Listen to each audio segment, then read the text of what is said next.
عباس صاحب، ابھی جیسے ہم بات کر رہے تھے، آج خان صاحب نے بڑی جوش و جذبے کے ساتھ اور پھر بڑے سخت انداز میں اپنا جو لانگ مارچ ہے وہ سٹارٹ کیا ہے. آپ کی انیشل ٹیک اویز کیا ہیں اور یہاں سے آگے آپ کس طرح سے دیکھ رہے ہیں پاکستان تحریک انصاف کے لیے معاملات؟ دیکھیں، خان صاحب نے جو بات کی ہے، کچھ بھی نہ کہا اور کہہ بھی گئے، کچھ کہتے کہتے رہ بھی گئے. لیکن مجھے اگر نیازی صاحب یہ کہتے کہ میں بہت امپریس ہوا تو خبر ہوتی. تو ظاہر ہے نیازی صاحب نے یہ کہا کہ وہ امپریس نہیں ہوئے. میں یہی ایکسپیکٹ کر رہا تھا اور میرا خیال ہے محمل بھی یہی ایکسپیکٹ کر رہی تھی اور آپ بھی یہی ایکسپیکٹ کر رہی تھی کہ نیازی صاحب یہی کہتے. دیکھیے، یہ جو مارچ ہوتا ہے یہ بہت بڑی پولیٹیکل ایکٹیویٹی ہوتی ہے. اس سے ہٹ کے کہ اس کا الٹیمیٹ کنکلوژن کیا ہوگا، نتیجہ کیا نکلے گا، جو کہ بہت ہی یقینی صورتحال ہے. یہ پہلی لڑائی ہے جو بہت ڈائریکٹ ہے اور اب اور ڈائریکٹ ہو گئی ہے اور کھل گئی ہے.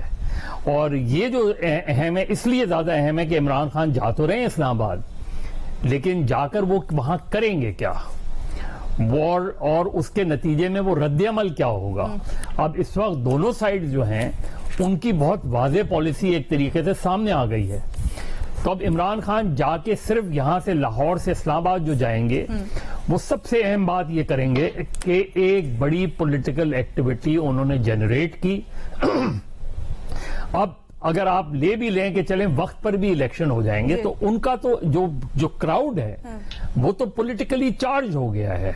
اب انہوں نے اپنے کراؤڈ کو چارج کرنا، اور انہوں نے کرنا ہی یہ تھا کیونکہ انہوں نے اسی پر ہائپ بنائی تھی اپنی. لیکن سر، اگر کچھ اسلام آباد پہنچ کر یا پہنچنے سے پہلے کچھ اگر اپنے کراؤڈ کے لیے انہوں نے حاصل نہ کیا تو پھر کیا ہوگا؟ دیکھیں وہ حاصل، دیکھیں وہ again Imran Khan pre-emptive strike جو کرتے ہیں، وہ اپنے لوگوں کا یہ ذہن بنا رہے ہیں کہ دیکھیں میں الیکشن کے لیے نہیں جا رہا. ٹھیک ہے، وہ یہ ذہن بنا رہے ہیں. حالانکہ ان کے بنیادی مطالبات کیا ہیں؟ آپ فواد چودھری صاحب سے بات کر لیں، آپ اسد عمر صاحب سے بات کر لیں، وہ الیکشن بات کریں. عمران خان کیا بات کر رہے ہیں؟ عمران خان کہہ رہے ہیں کہ میرا ٹارگٹ الیکشن نہیں ہے. عمران خان یہ کہہ رہے ہیں میرا ٹارگٹ حقیقی آزادی ہے.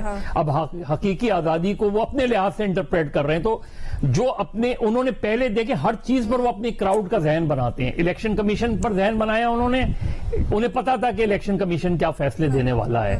وہ بنا رہے ہیں فورن فنڈنگ پر انہوں نے ذہن بنایا. انہوں نے پتا ہے اتنا فل تھروٹل نہیں گئے ہوئے تھے نا خان صاحب. اب تو انہوں نے آج دیکھیں اس لیے بیریئرز ہٹا دیے، کچھ پردے انہوں نے رکھے بھی ہیں، کچھ ہٹائے بھی ہیں. لیکن اس لیے کہ کل بیریئرز ہٹ گئے نا، تو جب کل بیریئرز ہٹ گئے تو گنجائش ہے ابھی بھی. نہیں تو گنجائش تو رہتی ہے. اب مسئلہ یہ ہے کہ جیسے محمل کہہ رہی تھی کہ یہ جو سچویشن ہے یہ ماضی میں ہم نے کبھی نہیں دیکھی. ماضی میں یہی ہوتا تھا کہ کوئی نہ کوئی میڈیٹ کر دیتا تھا، کوئی نہ کوئی اسے. اب یہاں جو ہے میڈیٹر کون ہوں گے؟ میڈیٹر ختم ہوتے جا رہے ہیں، جس کا آپ بھی کہہ رہے ہیں، سب کہہ بھی گئے، پھر کچھ ذرا ہولڈ بیک بھی کیا.